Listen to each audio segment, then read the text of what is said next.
एक बार ओम का उच्चारण करेंगे।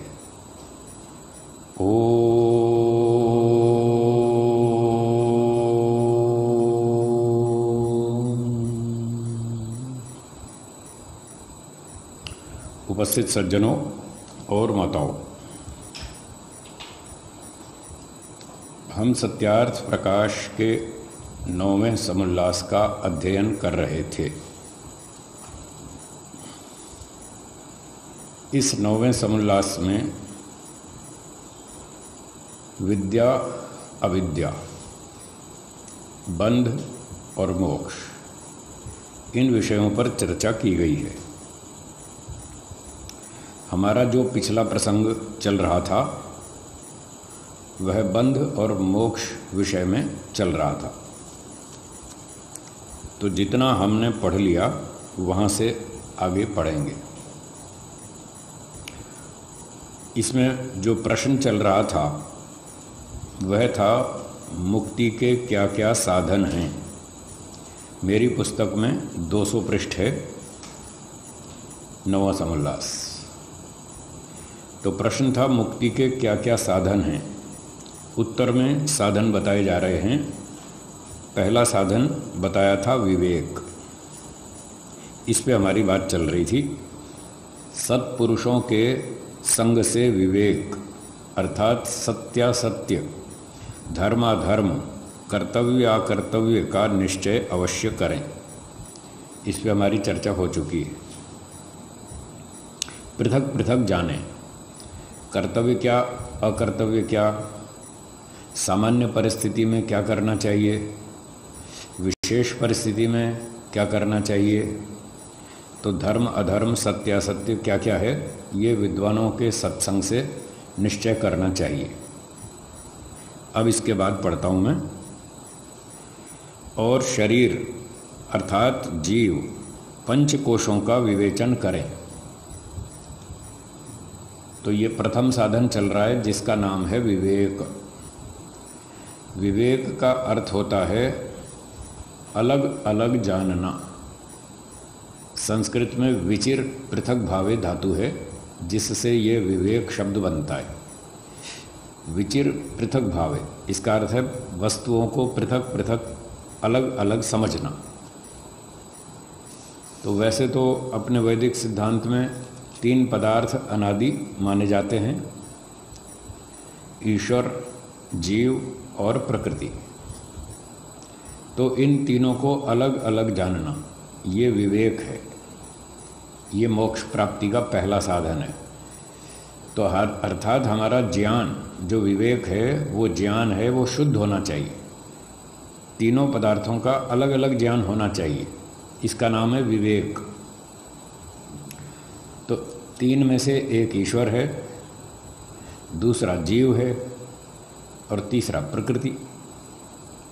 अब प्रकृति बहुत लंबी चौड़ी है, ईश्वर में भी बहुत गुण हैं, सारे तो हम समझ नहीं पाएंगे, अपने बस के नहीं है, सामर्थ्य कम है, अल्प शक्तिमान है, अल्प सामर्थ्य है, तो सारे तो नहीं जान पाएंगे।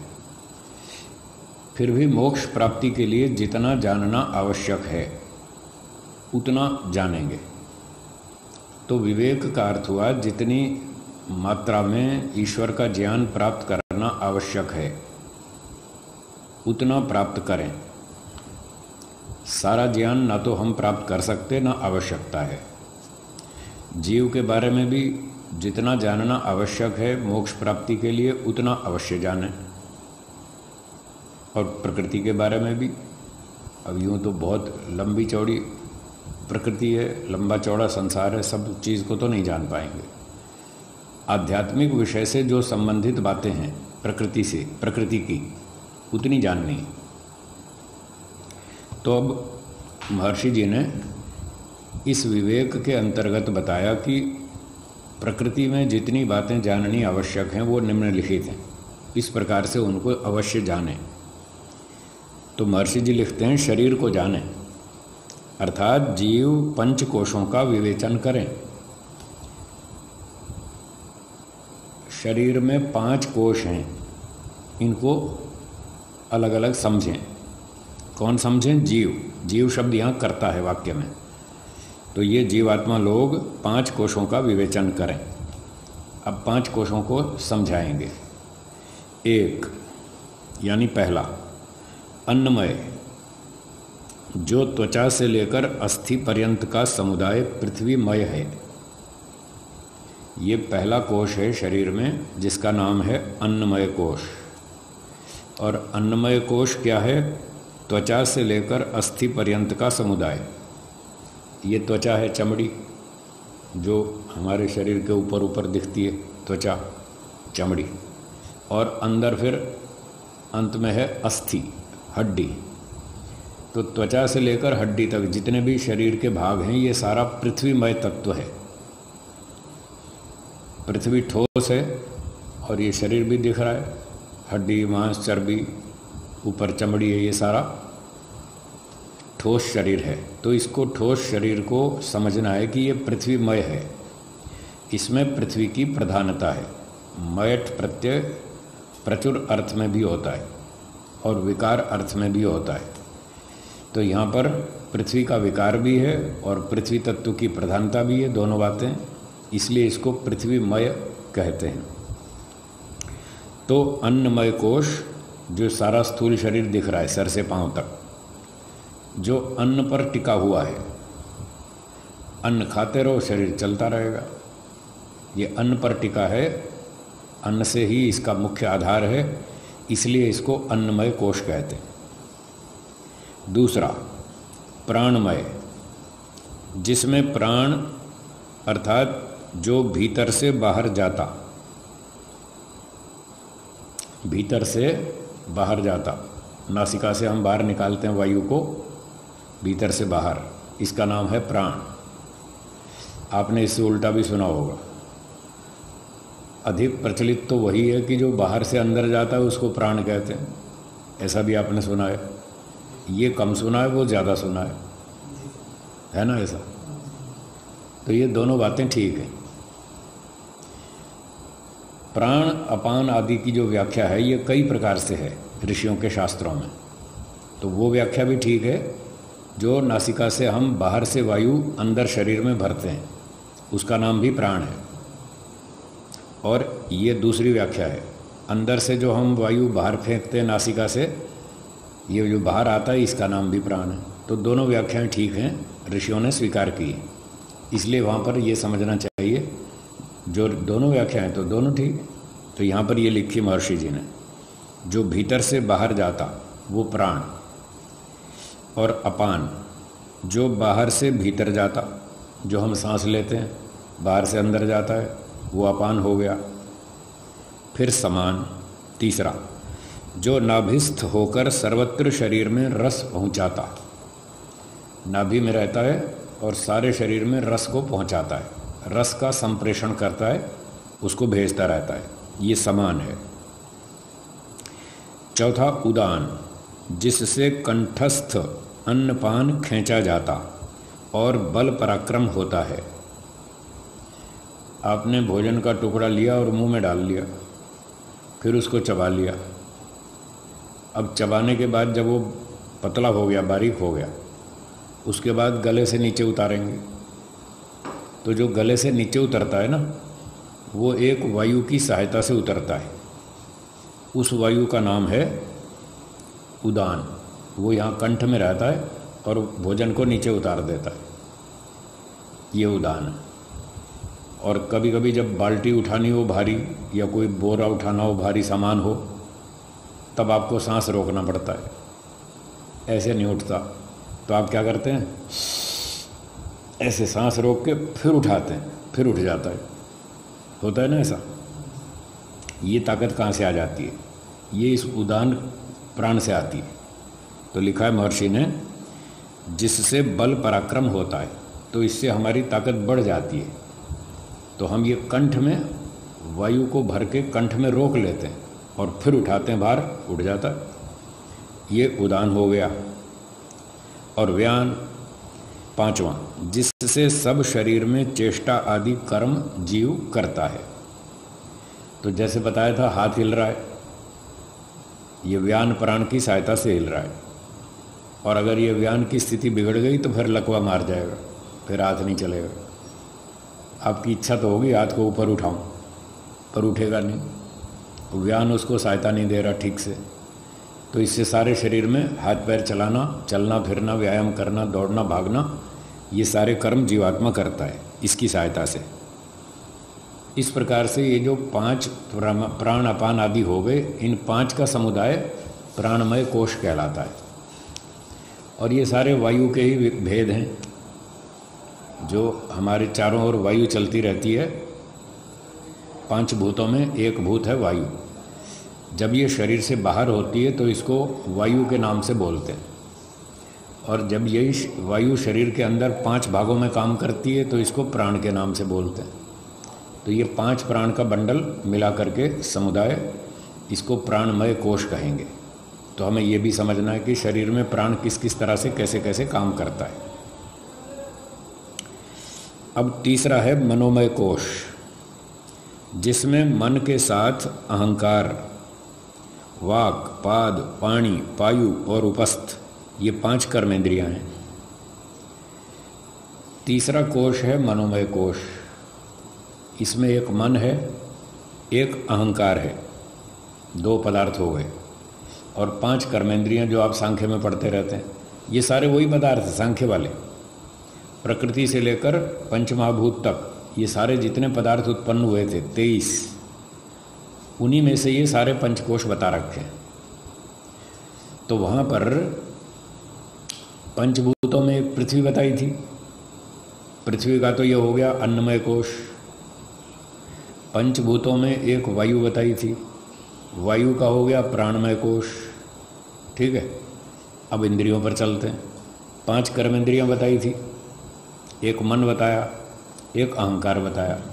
तो ये 7 वस्तुओं का जो समुदाय है, इन 7 का नाम है मनोमय कोश। तो नाम है मनोमय, तो इसमें मन का संग्रह कर लिया, साथ में अहंकार जोड़ लिया, और 5 कर्मेंद्रियां। ठीक है, ये 7 चीज़ें इसमें हो गई। अब चौथा है विज्ञानमय कोश। तो जैसा इसका नाम है विज्ञान, तो इसमें ऐसे साधन होंगे जो ज्ञान से संबंध रखते हैं। वो मनोमय कोश था, तो मन से संबंध रखने वाले, क्रिया आदि से संबंध रखने वाले 7 पदार्थ उसमें गिन लिए।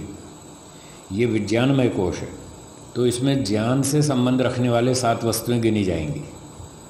तो महर्षि लिखते हैं विज्ञानमय, जिसमें बुद्धि, तो बुद्धि ज्ञान विज्ञान का काम करती है, निर्णय लेने का, इसलिए बुद्धि रख दिया, और चित्त रख दिया साथ में। चित्त से भी हम स्मृतियाँ उठाते रहते हैं, वो स्मार्त ज्ञान कहलाता है। ये भी ज्ञान से संबंधित है, स्मृति से। और 5 ज्ञानेंद्रियाँ, ये सारे ज्ञान का ही काम करती हैं। तो इस प्रकार से ज्ञानेंद्रियों का और चित्त और बुद्धि, 7 चीज़ों का समुदाय, ये विज्ञानमय कोश हो गया। उनके नाम लिखे हैं श्रोत्र, त्वचा, नेत्र, जिह्वा और नासिका। ये 5 ज्ञानेंद्रियाँ, जिनसे जीव ज्ञान आदि व्यवहार करता है, ये विज्ञानमय कोश हो गया। ठीक है, तो अब 7 वस्तुएं इसमें विज्ञानमय में, और 7 वस्तुएं मनोमय कोश में, दोनों में 7-7 है। पर आप ध्यान देंगे तो मनोमय कोश में मन का नाम लिखा है, और विज्ञानमय में चित्त लिखा है। यहाँ से फिर लोगों को शंका हो जाएगी कि मन और चित्त 2 अलग अलग चीज़ें हैं। तो इस शंका का समाधान है कि ये 2 अलग नहीं हैं, वस्तु एक ही है। उसको मन के नाम से उस कोश में गिन लेते हैं, चित्त के नाम से इस कोश में गिन लेते हैं। कभी कभी कुछ ऐसी चीज़ें होती हैं जो 2 तरफ संबंध रखती हैं। ठीक है ना। एक प्राणी है जिसका नाम है चमगादड़, देखा भी है, सुना भी है। तो चमगादड़ पशु है या पक्षी है? पक्षी है, पशु नहीं है। वो हाँ हिला रहे हैं, हाँ पशु भी है। तो दोनों में आ गया ना वो। तो जंगल में सभा हो रही थी प्राणियों की, उन्होंने कहा भाई आज पशुओं की मीटिंग है, जो जो पशु हैं इस मीटिंग में आएंगे। तो गाय, घोड़ा, हिरण, शेर वो सब पहुंच गए, चमगादड़ भी पहुंच गया। अरे भाई तुम क्यों आ गए? साहब मेरी पशुओं में गिनती है, मैं बच्चों को दूध पिलाता हूँ, जैसे गाय पिलाती है, जैसे बकरी पिलाती है, मैं भी अपने बच्चों को दूध पिलाता हूँ, मैं तो पशुओं में हूँ। चलो भाई ठीक है। अगले दिन पक्षियों की मीटिंग बुलाई, उसमें कौवे, कबूतर, उल्लू सारे पक्षी आ गए, चमगादड़ भी पहुँच गया। तो सभाध्यक्ष ने पूछा भाई तुम पक्षियों वाली मीटिंग में क्यों आ गए? बोले मैं पक्षी हूँ, मेरे पंख हैं, मैं उड़ता हूँ। अब देखो चमगादड़ दोनों तरफ जा रहा है, उसमें दोनों लक्षण हैं। तो जब कहीं दोनों लक्षण होते हैं तो वो व्यक्ति दोनों सभाओं में जाता है, उसका दोनों में प्रवेश है। तो ये चित्त और मन भी ऐसा ही है तो चमगादड़ की तरह एक ही। पर जब मनोमय कोश की गिनती होती है तो वहाँ भी घुस जाता है, और जब विज्ञानमय कोश की गिनती होती है वहाँ भी घुस जाता है। ये दो काम करता है, इसलिए दोनों ओर इसका नाम है। वस्तु एक ही है, गिनती दोनों तरफ है इसकी। तो इस प्रकार से विज्ञानमय कोश में भी 7 चीज़ें हो गई और मनोमय कोश में भी, तो 4 कोश हो गए। ये 5 ज्ञानेंद्रियाँ जिनसे जीव ज्ञान आदि व्यवहार करता है, तो ये 7 चीज़ें विज्ञानमय कोश हो गई। इन इंद्रियों से जीवात्मा ज्ञान संबंधी व्यवहार करता है। अब 5वां आनंदमय कोश, जिसमें प्रीति, प्रसन्नता, न्यून आनंद, अधिक आनंद, आनंद और आधार कारण रूप प्रकृति है। तो अब देखिए, जो हम सांख्य की प्रक्रिया में पदार्थों को पढ़ रहे थे, तो ज्ञानेंद्रियाँ, चित्त और बुद्धि ये सब विज्ञानमय कोश में आ गए, और मन और कर्मेंद्रियाँ, अहंकार ये मनोमय कोश में आ गए।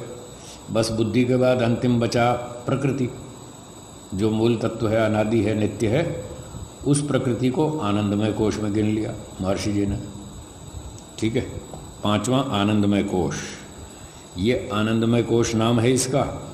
तो इसमें सुख आनंद की बात करेंगे। तो कहते हैं जिसमें प्रीति, प्रसन्नता, और फिर ये छोटे स्तर की प्रसन्नता, प्रारंभिक सामान्य स्तर की, फिर इससे थोड़ा और स्तर बढ़ेगा, न्यून आनंद, थोड़ा और बढ़ गया तो आनंद नाम से शुरू कर दिया, पर न्यून, मृदु, थोड़ी मात्रा में।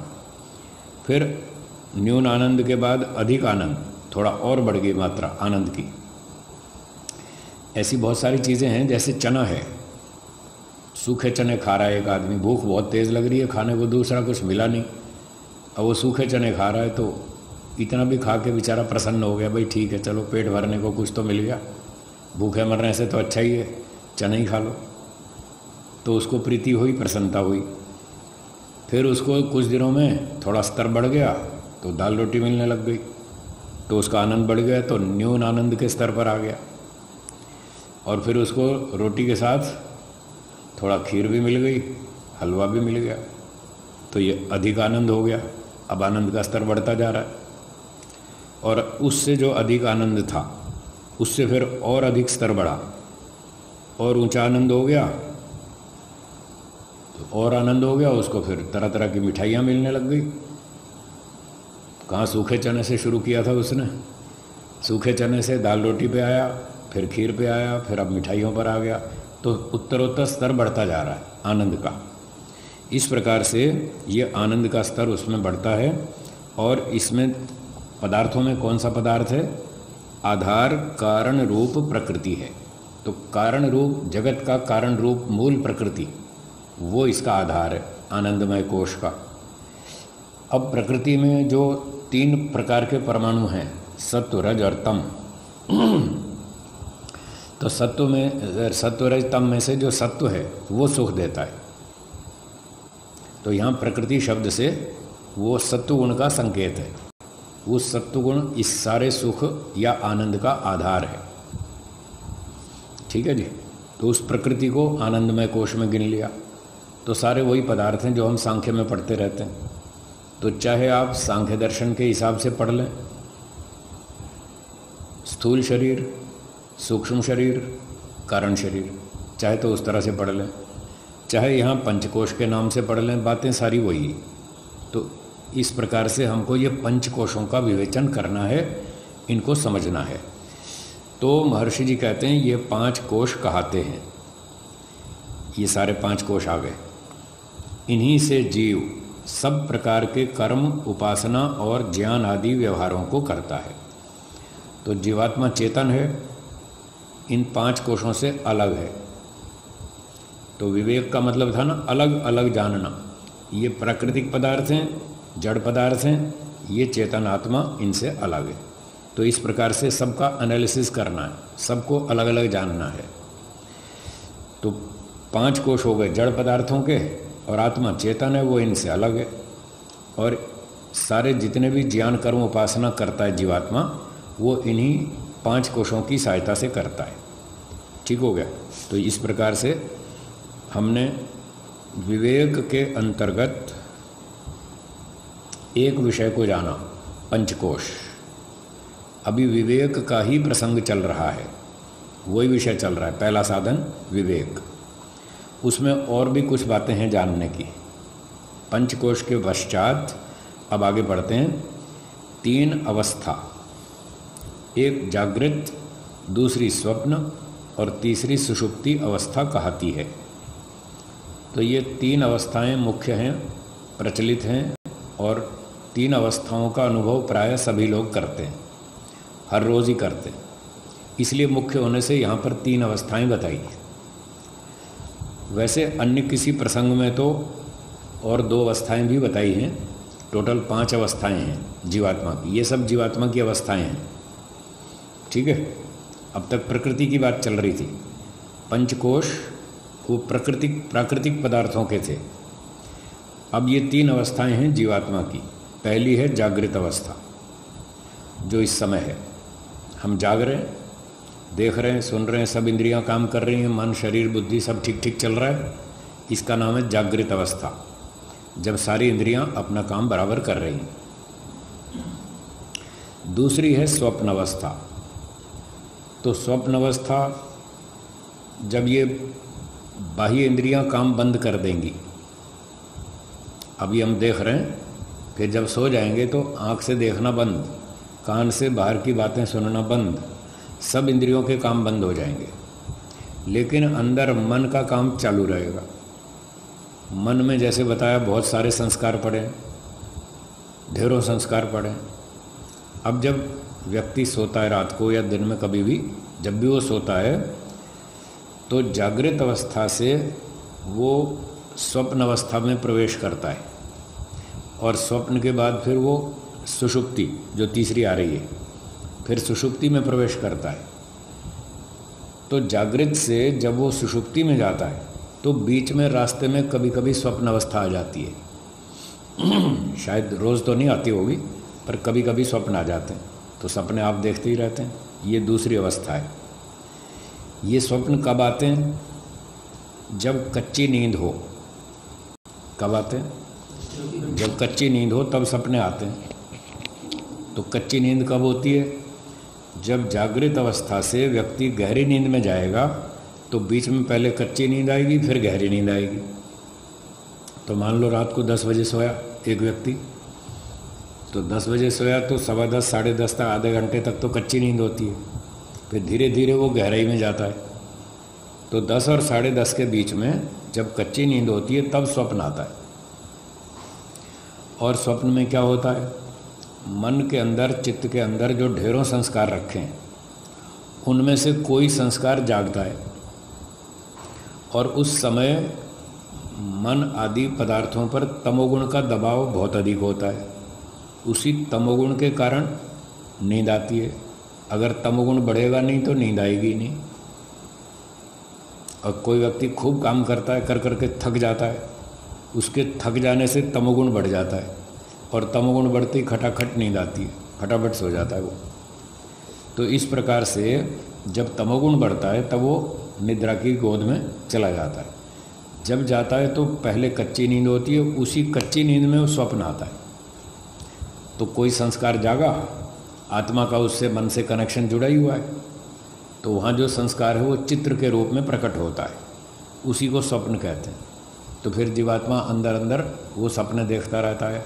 हाथी हैं, घोड़े हैं, महल है, पर्वत है, नदी है, समुद्र है, पहाड़ है, वो सब चीज़ देखता रहता है। ये सब पहले के संस्कार उसके मन में रखे हैं। वही संस्कार जो मन में रखे हैं उन्हीं में से स्वप्न जागता है।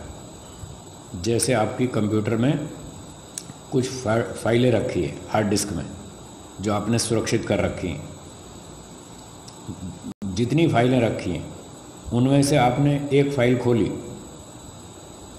तो वो स्क्रीन पे आ जाएगी, फाइल खुल जाएगी और सामने चित्र दिखेगा, जो भी उसमें मैटर है सामने दिखेगा। कुछ लिखा हुआ स्क्रिप्ट तो वो दिखेगा, कोई फ़ोटो है तो फ़ोटो दिखेगी, जब भी है वो सामने स्क्रीन पे दिखेगा। तो स्वप्न भी ऐसा ही है। मन को हार्ड डिस्क की तरह से समझ लीजिए। जैसे हार्ड डिस्क में सैकड़ों हज़ारों फाइलें हैं, ऐसे ही मन या चित्त में हज़ारों लाखों संस्कार पड़े हुए हैं। और उस हार्ड डिस्क में से आपने एक फ़ाइल खोली तो यहाँ चित्त में से एक संस्कार खुला, जगा, और स्क्रीन पे मॉनिटर पे आपको फ़ोटो आ गई। तो वहाँ पर चित्त में फिर उसकी फ़ोटो दिखने लगती है, वो है स्वप्न। तो इस अवस्था में क्या अंतर आया जागृत से? जागृत में बाह्य इंद्रियां काम कर रही थी, जब स्वप्न में गए तो बाह्य इंद्रियां शांत हो गई। अब इंद्रियां काम नहीं कर रही, आँख से देखना सुनना बाहर के काम सब बंद हो गए, और मन में संस्कार जागा और चित्र दिखने लगे। ये स्वप्न है। तो मन का काम चालू है अभी भी। फिर वो स्वप्न देखा, एक आध मिनट देखा, फिर वो ख़त्म हो गया स्वप्न। फिर धीरे धीरे व्यक्ति गहरी नींद में चला गया। वो है सुषुप्ति, तीसरी अवस्था। अब जब गहरी नींद में 5-6 घंटे सोता रहा, तब तक उसको कोई स्वप्न नहीं आएगा और खूब अच्छा आनंद लेगा, सुख का अनुभव करेगा। उस निद्रा में, सुषुप्ति में 80-90% तो तमोगुण का प्रभाव है और 10% सत्वगुण का प्रभाव है। इसलिए उस सत्व के कारण आनंद की प्राप्ति होती है। अभी बात चल रही थी ना आनंदमय कोश में। आनंद कौन देता है? सत्वगुण। तो 10% वहाँ निद्रा में सत्वगुण का सहयोग है और 90% तमोगुण है। 90% तमोगुण के कारण उसको नींद आती है और 10% सत्वगुण उसको सुख देता है। तो 6 घंटे बढ़िया अच्छी गहरी नींद में सो लिया, उसको बहुत विश्राम मिल गया, शक्ति आ गई, थकान निकल गई। फिर सुबह उठ के कहता है वाह आज तो मज़ा आ गया, बहुत अच्छी नींद आई। शरीर एकदम हल्का, चुस्त, एकदम फ्रेश। अब मैं सब काम कर सकता हूँ, मेरी बैटरी चार्ज हो गई शरीर की। तो वो सुख का अनुभव उसने रात को गहरी नींद में किया है। ये तीसरी अवस्था है जीवात्मा की, गहरी नींद। अच्छा, जब गहरी नींद से वापस आएगा जागृत में तो तब वही प्रक्रिया फिर से होगी।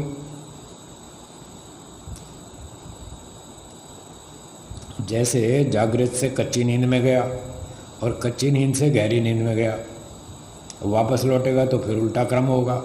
गहरी नींद से कच्ची नींद आएगी और कच्ची नींद से फिर जागृत आएगी अवस्था, ऐसे वापस आएगा। तो सुबह 4 बजे के आसपास जब व्यक्ति की नींद पूरी हो जाती है तो फिर जागरण में आने के लिए फिर कच्ची नींद आती है।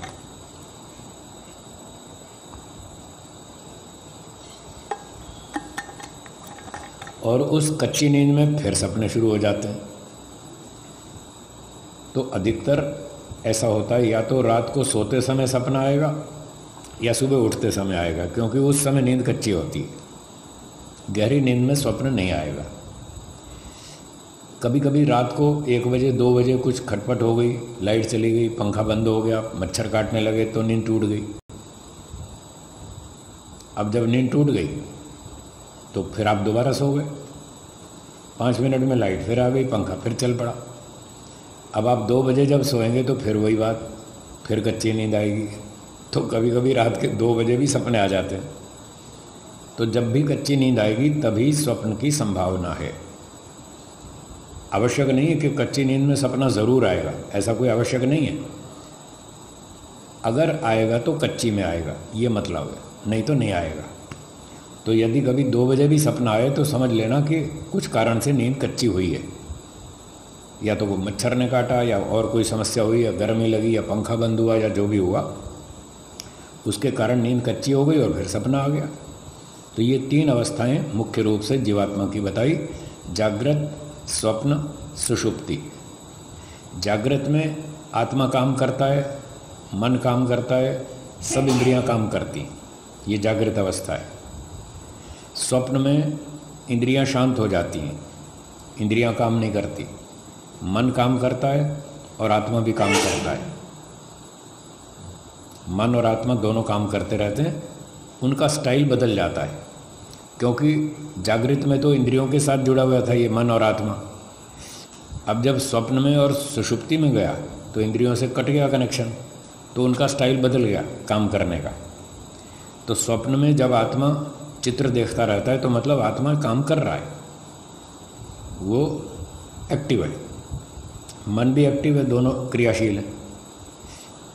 जब व्यक्ति गहरी नींद में चला गया तो उस समय स्वप्न वाली बात तो खत्म हो गई, लेकिन मन और आत्मा का कनेक्शन अब भी चालू है और दोनों एक्टिव हैं, दोनों काम कर रहे हैं। अब ये नहीं समझ में आती लोगों को कि साहब सोते समय भी आत्मा काम करता है और मन भी काम करता है। हाँ हाँ, बिल्कुल करता है, क्योंकि शास्त्रों में बताया है कि जब तक मन आत्मा को सहयोग नहीं देगा तो मन के सहयोग के बिना आत्मा कुछ नहीं कर सकता। मन, बुद्धि, इंद्रियां, अहंकार, शरीर आदि ये सारे उसके साधन हैं, साधनों के बिना जीवात्मा कुछ नहीं कर सकता। अब 6 घंटे जब रात को सोया गहरी नींद में, उस समय उसने सुख का अनुभव किया या नहीं किया? किया, तो फिर मन का कनेक्शन चालू है। ये प्रमाण है इस बात का, क्यों मन की सहायता के बिना कुछ अनुभव कर नहीं सकता। इसलिए रात को सोते समय भी, गहरी नींद में भी आत्मा और मन का कनेक्शन चालू रहता है, बस उसका ढंग बदल जाता है।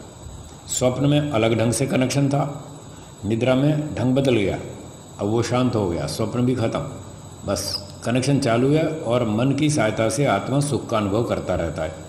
योग दर्शन के व्यास भाष्य में निद्रा वृत्ति की व्याख्या में ये सब लिख रखा है। सुखम अहम अस्वाप्तम, दुखम अहम अस्वाप्सम, गाढ़म मूढ़ो अहम अस्वाप्सम। मैं रात को सुख से सोया, फिर जब लाइट चली गई, मच्छर काटने लगे, नींद अच्छी नहीं आई, तो फिर कहेगा सुबह उठ के रात को मज़ा नहीं आया, रात को मज़ा नहीं आया, फिर रोना समूह बना लेगा।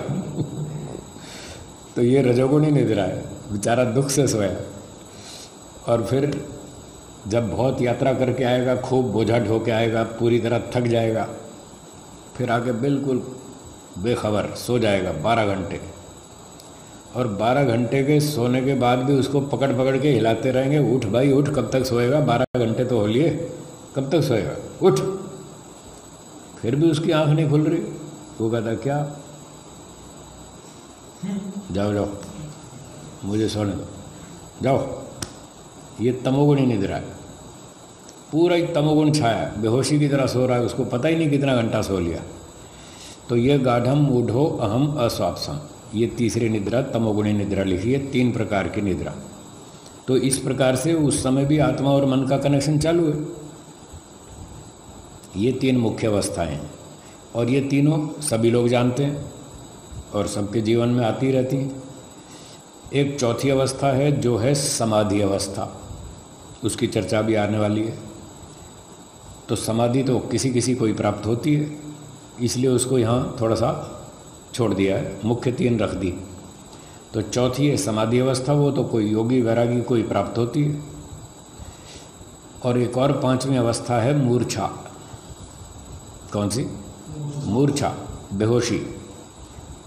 कभी कभी ऑपरेशन थिएटर में ले जाते हैं रोगी को, उसका पेट काट के ऑपरेशन करते हैं, तो उसको एक 5वीं अवस्था में पहुंचा देते हैं, उसको मूर्छा कहते हैं।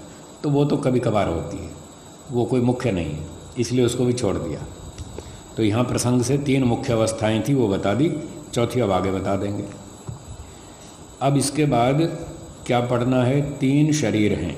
अब ये जानना है कि शरीर भी 3 प्रकार के हैं। एक स्थूल जो यह दिखता है, ये जो सिर से पांव तक दिख रहा है, ये स्थूल शरीर है। सीधा ही आँख से दिख रहा है, स्थूल है। आँख से मोटी मोटी चीज़ें दिखती हैं तो शरीर भी दिख रहा है, ये स्थूल शरीर है। जो पंच महाभूत से बनता है वो सब जानते ही हैं। इसमें पृथ्वी, जल, अग्नि, वायु, आकाश, पांच भौतिको देह, सांख्य में पढ़ाई था सूत्र हमने। चातुर्भौतिकम इत्यपरे इत्येके एक भौतिकम इत्यपरे। तो कोई इसको पार्थिव शरीर कह देते हैं, कोई पांच भौतिक कह देते हैं। तो जो भी है, ये पंच महाभूत के सम्मिश्रण से ये स्थूल शरीर बना, जो सर से लेकर पांव तक सामने आँख से दिखता है। एक शरीर तो ये हुआ। अब दूसरा है सूक्ष्म शरीर, उसकी बात पढ़ते हैं आगे।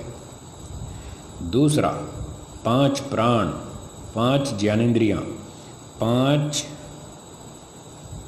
सूक्ष्म भूत, यही है ना? हाँ, पांच सूक्ष्म भूत और मन तथा बुद्धि, इन 17 तत्वों का समुदाय सूक्ष्म शरीर कहलाता है। तो ये तो अभी 2-3 दिन पहले ही पढ़ा था हमने सांख्य दर्शन में। वहाँ कितने पदार्थ बताए थे? 18, और यहाँ लिख रहे हैं 17। तो वास्तव में सूक्ष्म शरीर में 18 पदार्थ होते हैं। स्वामी ब्रह्म मुनि जी ने उसकी व्याख्या में लिखा था ना, जितने भी टीकाकार हैं इन्हें सब ने 18 के 18 ही माने। बस कहीं कहीं कहते रहे कि 17 होते हैं, फिर घुमा के फिर 18वां भी मान लिया। अहंकारस्य बुद्ध हुए अंतर्भाव, अहंकार का बुद्धि में अंतर्भाव करके 18 तो मान ही लिए ना। तो वास्तव में पदार्थ तो 18 ही हैं, पर यहाँ जो 17 लिखे हैं तो यहाँ हमें ये लगता है किसी ने इसमें गड़बड़ की है। सत्यार्थ प्रकाश में बहुत जगह पर ऐसे कहीं कहीं पाठांतर भी मिलते हैं, शब्दों का फर्क है, कहीं तोड़ मरोड़ है, कहीं मिलावट है, कहीं कांट छाट है, कहीं कुछ ना कुछ गड़बड़ ज़रूर है। तो ये जो 17 लिखे हैं, ये किसी बेईमान ने इसमें गड़बड़ कर रखी है। वास्तव में 18 पदार्थ हैं सूक्ष्म शरीर के। अब ये ऋषि जी कहाँ से लिख रहे हैं? इन्होंने लिखा कि ब्रह्मा से लेकर जैमिनी तक जो ऋषि मानते हैं मैं वही मानता हूँ। क्यों जी? लिखा है ना, मैं अपना कोई नवीन मत चलाने नहीं आया, लेश मात्र भी मेरा अभिप्राय नहीं है कि मैं ऋषियों और वेदों से अलग कोई नया संप्रदाय खड़ा करूँगा, बिल्कुल नहीं। मैं वही मानता हूँ जो ऋषि मानते हैं। अब ऋषि लोग तो 18 मानते हैं, सप्तदश एकम लिंगम, 17 और 1 18, ये लिंग शरीर है। इसी लिंग शरीर को सूक्ष्म शरीर कहते हैं। तो जब ऋषि लोग तो 18 मान रहे हैं, तो स्वामी दयानंद को भी 18 ही मानने पड़ेंगे।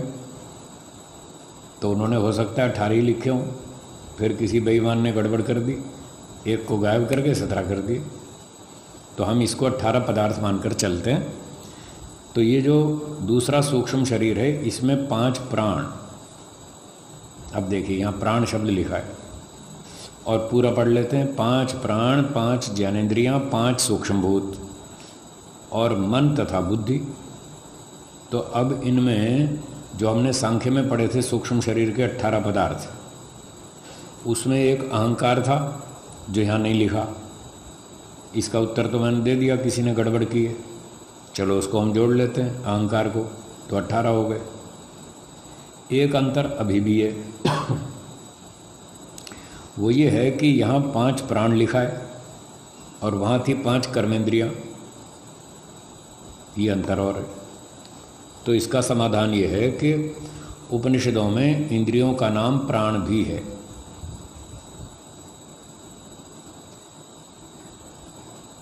अयम आत्मा उत्क्रामति, ये जो आत्मा है शरीर छोड़ के निकलता है। तम उत्क्रामंतम मुख्य प्राणोनुत्क्रामति, ठीक है। और फिर मुख्य प्राण अनुत्क्रामति, तम उत्क्रामंतम सर्वे प्राण उत्क्रामंती, ये एक उपनिषद का वचन है। तो इसमें कहा है कि जब आत्मा शरीर छोड़ के निकलता है, मृत्यु के समय शरीर छोड़ के जाता है, तो उसके पीछे पीछे मुख्य प्राण भी चला जाता है। जो शरीर को जीवित रखता है मुख्य प्राण, वो भी चला जाता है आत्मा के साथ साथ। और उसके निकलने पर सर्वे प्राणा उत्क्रामंती, फिर सारी इंद्रियां भी उसके पीछे पीछे चल देती हैं। तो यहाँ भी प्राण शब्द का प्रयोग है, लेकिन अर्थ है उसका इंद्रियां। इस प्रकार से बहुत जगह पर प्राण शब्द का अर्थ इंद्रियां होता है, तो यहाँ भी हम प्राण का अर्थ इंद्रियां कर लेते हैं। 5 प्राण का मतलब 5 कर्मेंद्रियां। अब देखो ठीक हो गया, सांख्य के तुल्य हो गया। तो सांख्य दर्शन में भी यही बताया था, 5 ज्ञानेंद्रियां, 5 कर्मेंद्रियां, 5 तन्मात्राएं, 1 मन, बुद्धि और अहंकार, ये 18 चीज़ें हैं। इन 18 का समुदाय सूक्ष्म शरीर कहलाता है। तो महर्षि दयानंद जी कह रहे हैं जो 3 शरीर हैं उसमें एक तो स्थूल है जो दिख रहा है सामने, और दूसरा सूक्ष्म शरीर है जिसमें ये 18 चीज़ें हैं। आगे बढ़ता हूँ। यह सूक्ष्म शरीर जन्म मरण आदि में भी जीव के साथ रहता है। अविवेकाच्च प्रवर्तनम अविशेषाणाम, सांख्य में बताया ही था। जब तक तत्व ज्ञान नहीं हो जाएगा, जब तक वैराग्य और मोक्ष नहीं होगा, तब तक ये सूक्ष्म शरीर आत्मा के साथ चलता रहेगा, करोड़ों जन्मों तक यही चलेगा। सूक्ष्म शरीर एक बार ईश्वर ने बना दिया सृष्टि के आरंभ में, बस यही चलेगा करोड़ों साल तक। स्थूल शरीर तो थोड़ी थोड़ी देर में बदलता है, नया नया मिलता रहता है। गाय, घोड़ा, कुत्ता, गधा, मक्खी, मच्छर, सांप, बिच्छू, कॉकरोच, मनुष्य, ये तो स्थूल शरीर है, ये तो फटाफट बदलता है थोड़े थोड़े दिनों में। लेकिन ये सूक्ष्म शरीर जो है 18 चीज़ें, ये करोड़ों वर्षों तक, पूरा सृष्टि काल तक वही का वही चलता है, और आत्मा इसको साथ लेकर अगले अगले जन्म में जाता रहता है। तो ये बात हमको समझनी है कि सूक्ष्म शरीर तब तक साथ चलेगा, 2 अवस्थाओं में ये आत्मा से अलग होगा। एक तो बताया था अविवेकाच्च, जब तक तत्वज्ञान वैराग्य मोक्ष ना हो जाए तब तक ये अगले जन्म में साथ चलेगा आत्मा के। और जब तत्वज्ञान हो गया, वैराग्य हो गया, समाधि लग गई और सारी अविद्यादि क्लेश खत्म हो गए, तब इसका मोक्ष हो जाएगा, तब आत्मा का मोक्ष हो जाएगा। सूक्ष्म शरीर आत्मा से अलग हो जाएगा और ईश्वर उसको तोड़ फोड़ के वापस चूरा बना देगा, सत्वरजतम, उसके ओरिजिनल फॉर्म में पहुंचा देगा, मूल स्थिति में, सत्वरजतम जिससे ये बना था। तो या तो तब ये छूटेगा, आत्मा से अलग होगा जब आत्मा का मोक्ष हो जाए, और यदि मोक्ष नहीं हुआ और 4 अरब 32 करोड़ वर्ष तक सृष्टि चलती रही और आत्मा का जन्म मरण भी चलता रहा और मोक्ष हुआ नहीं, बस तब जब प्रलय का समय आएगा तब ईश्वर इसको तोड़ेगा, तब सब चीज़ें तोड़ फोड़ देगा, सारी सृष्टि का भी नाश कर देगा और तब ये आत्मा से अलग हो जाएगा। तो 2 स्थितियों में सूक्ष्म शरीर आत्मा को छोड़कर अलग होता है। यदि 2 में से कोई स्थिति नहीं है तो यही करोड़ों साल तक, करोड़ों जन्मों तक आत्मा के साथ चलता रहेगा। अब आगे कहते हैं इसके 2 भेद हैं, इसके सूक्ष्म शरीर के। इस सूक्ष्म शरीर के 2 भेद हैं, 2 प्रकार का है ये। एक भौतिक, अर्थात जो सूक्ष्म भूतों के अंशों से बना है। ये सूक्ष्म भूतों के अंशों से बना है, ये ऊपर वाला जो अभी बताया था 18 पदार्थ, ये तो भौतिक है, प्रकृति से बना है। तो यहाँ सूक्ष्म भूत का अर्थ पारिभाषिक सूक्ष्म भूत नहीं लेना, तन्मात्रा नहीं, तन्मात्रा को भी सूक्ष्म भूत कहते हैं, पर ये अर्थ उसके साथ बैठता नहीं, फिट नहीं बैठता, क्योंकि ये जो 18 पदार्थ हैं ये तन्मात्रा से थोड़ी बने। तन्मात्रा तो खुद इसमें से 5 चीज़ें हैं 18 में से, तो ये सारी चीज़ें तन्मात्रा से नहीं बनी। इसलिए यहाँ सूक्ष्म भूत का अर्थ सत्वरजतम। हाँ जी, समझ में आया। सूक्ष्म भूत का अर्थ है जो भौतिक पदार्थों में सबसे सूक्ष्म वो भूत, अर्थात सत्वरजतम जो परमाणु है उनसे ये बना है। तो सत्वरजतम से ये 18 चीज़ें बनी है, ये तो ठीक है। इसलिए यहाँ पर सूक्ष्म भूत का अर्थ करेंगे सत्व, रजस, तमस, इन 3 परमाणुओं से जो बना है 18 तत्वों का सूक्ष्म शरीर। ये तो भौतिक है, मटेरियलिस्टिक है। और दूसरा बताते हैं जो सूक्ष्म शरीर है, दूसरा जो स्वाभाविक, जो जीव के स्वाभाविक गुण रूप हैं, ये वो हैं 24 गुण जो हम पढ़ चुके पहले। मोक्ष में जीवात्मा के 24 गुण साथ रहते हैं, स्वाभाविक शक्तियाँ, उसका नाम भी सूक्ष्म शरीर है। ठीक है, समझ में आ गया ना। 2 तरह का सूक्ष्म शरीर, एक 18 तत्वों का समुदाय जो प्रकृति से बना, प्राकृतिक है, जड़, और दूसरा सूक्ष्म शरीर जो जीवात्मा की 24 शक्तियां हैं, वो उसका स्वाभाविक है, वो मोक्ष में साथ रहेगा, आगे लिखा भी है। यह दूसरा अभौतिक शरीर मुक्ति में भी रहता है। देखो और भी कन्फर्मेशन हो गई, बात पक्की हो गई। ये 24 तत्व मुक्ति में साथ रहते हैं, पहले भी कहा था, अब भी कह रहे हैं।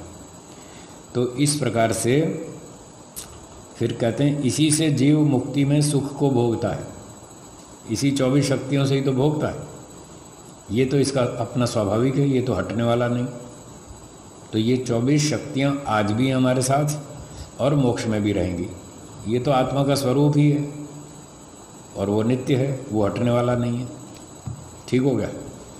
यहाँ तक 2 शरीरों की बात पूरी हो गई। पहला स्थूल शरीर, दूसरा सूक्ष्म शरीर। अब कहते हैं तीसरा कारण, मतलब कारण शरीर। तो 3 शरीर का टाइटल लिखा था ना, 3 शरीर हैं। अब तीसरा शरीर बताते हैं। तीसरा कारण, जिसमें सुषुप्ति अर्थात गाढ़ निद्रा होती है, वह प्रकृति रूप होने से सर्वत्र विभु और सब जीवों के लिए एक है। तो तीसरा है कारण शरीर। तो कारण शरीर उसको कहते हैं जो इन दोनों शरीरों का उपादान कारण है, रॉ मटेरियल, जिससे ये दोनों शरीर उत्पन्न किए गए, उस मूल द्रव्य का नाम कारण शरीर। और वो कारण प्रकृति है, क्योंकि सत्वरजतम से ही तो ये सूक्ष्म शरीर बना, 18 चीज़ें, और उसी से आगे प्रोसेस होते होते 5 तन्मात्राओं से जो पंच महाभूत बने, उन्हीं पंच महाभूतों से ये शरीर बना स्थूल। तो दोनों का आदि मूल कारण उपादान प्रकृति हुई, बस वो दोनों का कारण होने से उसका नाम रख दिया कारण शरीर। तो महर्षि जी लिखते हैं कारण शरीर वो है जिससे सुषुप्ति अर्थात गाढ़ निद्रा होती है। तो गाढ़ निद्रा होती है वो तमोगुण से, अभी बताया था सुषुप्ति की व्याख्या में, तमोगुण से उससे थकान होती है और नींद आती है, तो वो तमोगुण प्रकृति का ही भाग है। उधर आनंदमय कोश में भी प्रकृति को लिया था, वहाँ सत्व को ले लिया था, वो सुख देता है। ये तमोगुण वाला निद्रा लाता है। इसलिए कह रहे हैं कि जो सुषुप्ति होती है जिसमें अर्थात गाढ़ निद्रा होती है, वो प्रकृति रूप होने से, वो प्रकृति है। और प्रकृति रूप होने से सर्वत्र विभु, सर्वत्र विभु, पूरे ब्रह्मांड में सत्वरजतम फैला हुआ है। जहाँ तक ब्रह्मांड के पदार्थ हैं, लोक लोकांतर, बड़ी बड़ी आकाश गंगाएँ, अरबों खरबों की संख्या में आकाश गंगाएँ हैं, ऐसा आजकल के वैज्ञानिक बता रहे हैं। एक वैज्ञानिक ने बताया 10 खरब आकाश गंगाएं तो वैज्ञानिकों ने अपने यंत्रों से देख ली, इतना तो पता लगा लिया यंत्रों से और अपनी गिनती से, कैलकुलेशन से, मैथमेटिकल इतना हिसाब लगा लिया कि 10 खरब आकाश गंगाएं हैं ब्रह्मांड के अंदर, और एक एक आकाश गंगा में 10-10 खरब सौरमंडल हैं। आप सोचो तो सही कितनी बड़ी दुनिया है। 10 खरब सूर्य, जैसा ये हमारा एक सूर्य है जिससे हम सारा दिन प्रकाश लेते हैं, ये तो एक सूर्य है। और फिर इसके सौरमंडल में बहुत से इसके सदस्य हैं, परिवार के ग्रह भी और उपग्रह भी। तो ये सारे सूर्य ऐसे ऐसे अपने अपने परिवार जोड़ के 10 खरब सूर्यों का एक बड़ा परिवार, एक आकाशगंगा। और ऐसी ऐसी लगभग 10 खरब आकाश गंगाएं अब तक देख चुके हो। फिर वो कहते हैं हमने अभी आधी दुनिया देखी है, अभी आधी और बाकी है, हम देख नहीं पा रहे, हमारी मशीनें फेल हो गई, उसकी ताकत ख़त्म हो गई मशीनों की, बस इतना ही हम देख पा रहे हैं, इतना ही सोच पा रहे हैं। तो इतना बड़ा ब्रह्मांड है, ये प्रकृति पूरे ब्रह्मांड में फैली है, हर वस्तु में सत्वरजतम घुस के बैठा है। जैसे ये माइक्रोफोन है, इसमें क्या है? प्लास्टिक है, लोहा है, चुंबक है, इन्हीं चीज़ों से मिलकर बना है। तो इसमें मटेरियल घुस के बैठा है ना, प्लास्टिक, लोहा, चुंबक। तो सत्वरजतम पूरे ब्रह्मांड की हर वस्तु में घुस के बैठा है, वही मूल तत्व और है क्या? सारा ब्रह्मांड उसी का रूपांतर है। तो इसलिए महर्षि जी कहते हैं प्रकृति सर्वत्र विभू है, सब जगह पर फैली हुई है पूरे ब्रह्मांड में। और सब जीवों के लिए एक है। प्रकृति सबके लिए एक है।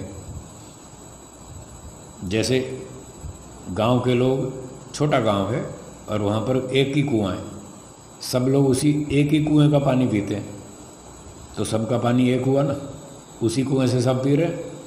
तो प्रकृति को आप कुआं समझ लें। उसी प्रकृति से मैंने शरीर बना रखा है, आपका भी उसी से बना है, सबका शरीर उसी से ही तो बना है, सत्वरजतम से।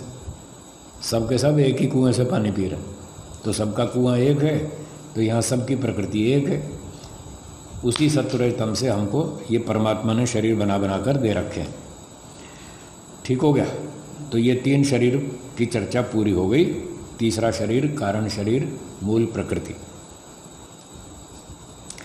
अब चौथा तुरीय शरीर वह कहता है। देखा, यहाँ से गड़बड़ शुरू हो गई ना। मैंने पहले भी कहा था यहाँ गड़बड़ है। कुछ लोगों ने चाहे जानबूझकर की है या अनजाने में की है, जैसे भी की है, कुछ गड़बड़ तो की है। जब ऊपर टाइटल लिखा है 3 शरीर हैं, तो अब ये चौथा कहाँ से आ गया? तो वास्तव में ये शरीर नहीं है। तो किसी ने यहाँ गड़बड़ कर दी और लिख दिया चौथा तुरीय शरीर वो कहता है जिसमें समाधि से परमात्मा के आनंद स्वरूप में मग्न जीव होते हैं। तो ये वास्तव में चौथा शरीर नहीं है, ये चौथी अवस्था है। अब ये भी मैंने 3 अवस्थाओं की व्याख्या की थी, जागृत, स्वप्न, सुषुप्ति, और वहीं बताया था एक चौथी अवस्था है, कौन सी? ये समाधि है। ये अवस्था है, शरीर नहीं है। शरीर तो फिर कोई मटेरियल वाला होना चाहिए, तो इसमें समाधि में तो कोई मटेरियल होता नहीं। ये तो एक मन की स्टेट है, मन की स्थिति है, इसलिए इसको अवस्था कहना चाहिए, शरीर नहीं। तो चौथा तुरीय शरीर के स्थान पर हम ये बोलेंगे चौथी अवस्था है। तुरीय का अर्थ भी चौथा ही होता है, क्यों जी? व्याकरण में तुरीय का अर्थ है चतुर्थ, चौथा। तो ये चौथी अवस्था वो है जिसमें समाधि से, अब ये समाधि अवस्था आ गई चौथी, इसमें समाधि से परमात्मा के आनंद स्वरूप में जीव मग्न हो जाते हैं। तो जीवात्मा अपनी चौथी अवस्था में परमात्मा में मग्न हो जाता है। ये तो एक अवस्था है, ये शरीर नहीं है। और इस समाधि से क्या होता है? इसी समाधि संस्कार जन्य शुद्ध शरीर का पराक्रम मुक्ति में भी यथावत सहायक रहता है। तो अब इस समाधि से जो तत्वज्ञान उत्पन्न होता है, समाधि से जो परमात्मा से मेल होगा, अनुभूति होगी, उससे जो तत्वज्ञान मिलेगा, उससे क्या होगा? अविद्या आदि 5 क्लेश नष्ट हो जाएंगे और उनके नाश होने पर फिर मुक्ति हो जाएगी। तो महर्षि लिख रहे हैं इसी समाधि संस्कार जन्य शुद्ध शरीर का पराक्रम मुक्ति में भी यथावत सहायक रहता है। तो ये जो समाधि से तत्वज्ञान हुआ, इसी का फल तो मोक्ष है। विद्या अमृतम अश्नुते, हम पहले पढ़ चुके हैं इसी समुल्लास में, पहले ही मंत्र आया था। अविद्या मृत्युम तीर्थवा विद्या अमृतम अश्नुते। अविद्या अर्थात कर्म उपासना से मृत्यु को पार करके, और विद्या शुद्ध ज्ञान से अमृत अर्थात मोक्ष की प्राप्ति होती है। तो ये जो शुद्ध ज्ञान यहाँ प्राप्त हुआ समाधि में, उससे हमको मोक्ष मिला। तो मोक्ष में ये कारण बन के हमको इतना अच्छा सुंदर फल दिलवाता है मोक्ष में। इस प्रकार से ये चौथी अवस्था होनी चाहिए, इसको अवस्था कहना चाहिए, शरीर नहीं।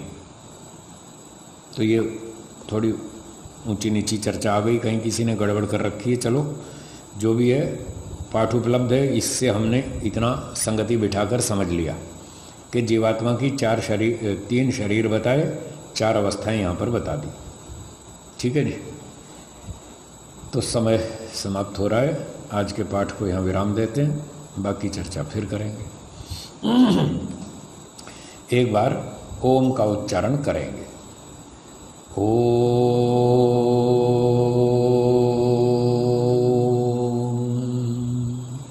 बोलिए सर्वेभ्यो नमः। सबको सादर नमस्ते जी। धन्यवाद।